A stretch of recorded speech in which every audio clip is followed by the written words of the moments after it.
Let's start with the truth too often ignored. Violence is not the solution, not because it doesn't work, but because by itself it solves nothing. It's like cutting down a tree while ignoring the roots. The real fight isn't in isolated acts, it's in collective action. It's in building something bigger than fear, something rooted in liberty, equality, and justice. Because only when we stand together can we truly win. But let's be clear, the CEOs and billionaires must fear the working class. Not because we'll burn it all down, but because we're ready to build it back up, fairer, stronger, and unbreakable. Their fear isn't about violence. It's about losing the power they've hoarded for too long. And when we stand united, that fear becomes their reality. So how do we do it? How do we win? Not just for ourselves, but for everyone who comes after us. The answers aren't new. They're rooted in the same principles that built the labor movement, that brought us weekends, fair wages, and safety standards. The answers are unions, universal rights, and collective power. Unions are the backbone of worker power. They're not just a tool, they're the foundation of fairness. When workers come together, we stop being disposable. We become indispensable. Unions gave us the 40-hour work week, the right to negotiate, and protections from exploitation. And it's time to bring them back stronger than ever.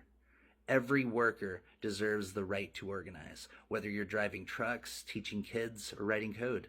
Because without unions, we're just individuals fighting a system designed to crush us. Together, we're unstoppable. Then there's healthcare. Let's call it what it is, a right, not a privilege. The current system is a machine of quiet violence where profits come before lives. A single illness shouldn't mean bankruptcy. Medicare for all isn't radical. It's common sense. It saves money, it saves lives, and it puts people before profit. Every nation that guarantees healthcare proves it works. It's time for us to join them. But healthcare is just one piece. Fair wages are another. No one working full-time should live in poverty, period. We need a minimum wage that's a living wage, tied to the cost of living so it rises with inflation. We need housing policies that put roofs over heads, not profits in the pockets of speculators. We need to tax billionaires, not because we're jealous, but because the wealth they hoard comes from the value we create. It's time they paid their fair share. Now let's talk about liberty, not the kind the wealthy preach to avoid taxes, but real liberty. The freedom to live without fear, of eviction, of hunger, of medical bills. That's the freedom America promises, and it's the freedom we must fight for. Equality isn't just about words on a page.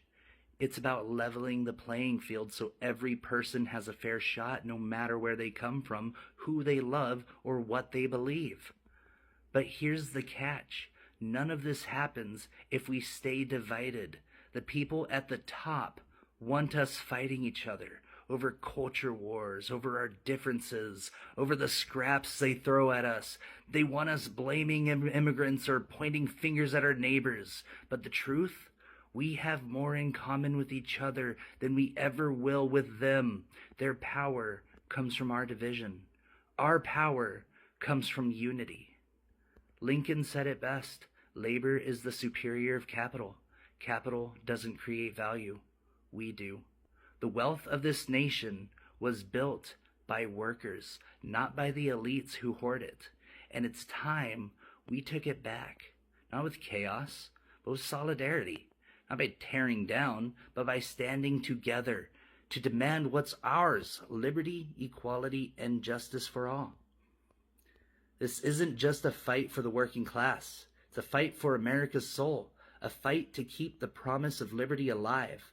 And if we stand together, nothing, not the billionaires, not the corporations, not the politicians they own, can stop us. We built this country. It's time to take it back. Together, we can.